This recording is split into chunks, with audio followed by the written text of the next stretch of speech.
काल लोकसभेत वक्फ बोर्ड सुधारणा विधेयक 2024 हे 288 विरुद्ध 232 इतक्या फरकाने मंजूर झाले। वक्फ बोर्डाच्या माध्यमातून चालणारी कर चोरी, भ्रष्टाचार, असंविधानिक कृत्ये तसेच बळजबरीने कुणाच्याही मालमत्तेवर दावा ठोकणे अशा अनेक कृत्यांना यामुळे चाप बसला आहे। यातून नुकसान कोणाचे झाले तर वक्फच्या संपत्तीवर डोळा ठेवून असलेल्या नव्हे, वक्फची संपत्ती गिळून बसलेल्या हिरव्या अजगरांचे झाले आहे। कारण त्यांनी जे गिळले ते आता परत करावे लागणार आहे। परंतु काँग्रेसपासून ओवेसी पर्यंत सर्वच पक्ष मुस्लिमांवर अन्याय झाला अशी बोंब मारत आहेत।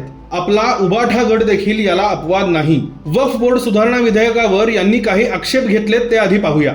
सर्वात आधी पहिला मुद्दा पाहू।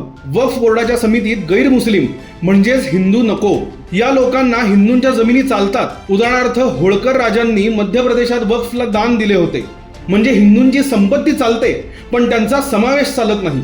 हाच यांचा दुहेरी चेहरा आहे। दुसरा मुद्दा, सरकार वक्फ बोर्डाच्या जमिनी ताब्यात घेईल। बेकायदेशीररित्या बळकावलेल्या जमिनी जिल्हाधिकारी आणि न्यायालयाच्या माध्यमातून पीडित लोकांना परत मिळत असतील तर काय हरकत आहे? पीडित लोकांमध्ये मुस्लिम सुद्धा आहेत। तिसरा मुद्दा, वक्फ बोर्ड धार्मिक बाब आहे, यात सरकारने हस्तक्षेप करू नये। मुळात कुठलीही धार्मिक बाब दुसऱ्या अथवा त्याच धर्मातील लोकांवर अन्याय करत असेल तर त्यावर नियंत्रण आणण्याचा अधिकार सरकारला आहे। यालाच आपण धर्मनिरपेक्षता म्हणतो। जे लोक हा आरोप करतायत त्यांना एकतर भारताची राज्यघटना समजली नाही अथवा मान्य नाही असा त्याचा अर्थ होतो। शेवटी सर्वांनी लक्षात ठेवावं, या देशात घटना आणि कायदा सर्वोच्च आहे आणि तो सर्वांनाच बंधनकारक आहे।